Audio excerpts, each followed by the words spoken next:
Hey guys, Anthony, 4x4 Diesel. Just want to do a quick video to talk about springs, so you're not confused with suspension. Springs and shockers, obviously, two different things. Springs are what hold the vehicle up, and they're generally forever. They don't usually sag, although people use the word sag incorrectly. Sags, if we were to take it out, put it on the bench, and it's lower than it was before, then it's damaged, it's sagged. If your vehicle's lower than what you really preferred, or not what you asked for, it doesn't mean the springs have sagged. It means it's a spring.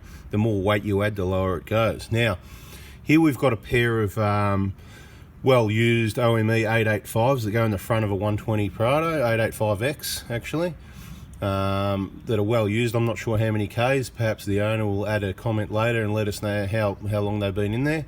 And a brand new pair out of the box. So on the right, we've got the brand new one, and on the left we've got the used one. Now, all manufacturing on springs, you know, it's got a tolerance of a few mil either way, so we've got these side by side. The one on the left is obviously the old used one.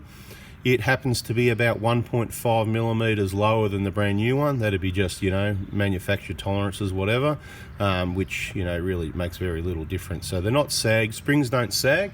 Suspension specialists recommend you replace your struts and shockers every 80,000 Ks. That's on road. So anyone expecting to get that or more off road, well, they're not going to be working anywhere near peak performance.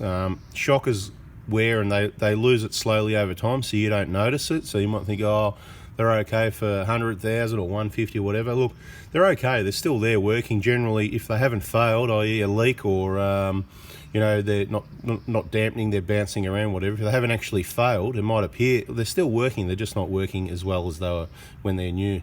It's the safety triangle: tyres, brakes and shockers. Tyres are your grip on the road, brakes is what stops you, and the shockers are what holds it on the road. So back to springs, the point I want to make is you don't need to replace them. They're forever, unless you've made the wrong selection and you want a different spring to go higher or lower or firmer or softer or whatever you're chasing.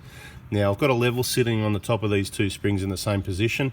The bubble's just sitting on the line, so it's not far out, but I've got a little I've got a 1.5 mil thick washer here, as you can see. I'm just going to sit that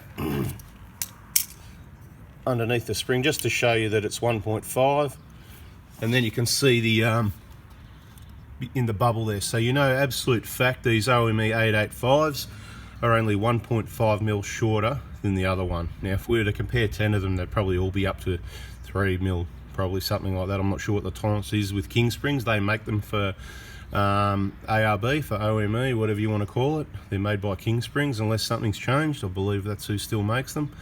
Correct me if I'm wrong. Okay guys, hopefully that information helps. Have a nice day. See ya. Oh, you remember the deal. You know, if you want to see more informative videos, I've got the YouTube channel 4x4 Diesel. Subscribe so you don't miss out there.